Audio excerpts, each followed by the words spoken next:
Good morning, Mr. Technician. How can I help you, ma'am? My printhead doesn't work anymore. You said it could last for 2 years, but mine is only for 6 months. May I ask if you have followed the maintenance manual? What menu? Alan, show it. Please introduce yourself. I'm the white ink circulation system.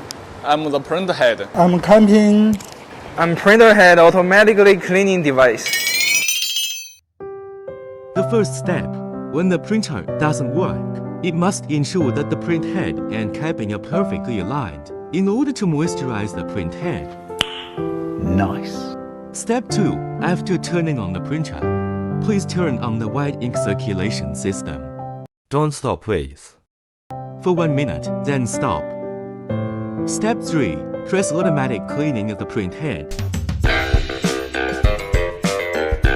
Step 4, suck out the waste ink. Last step, test for printing. If the effect is good, it is ready for printing.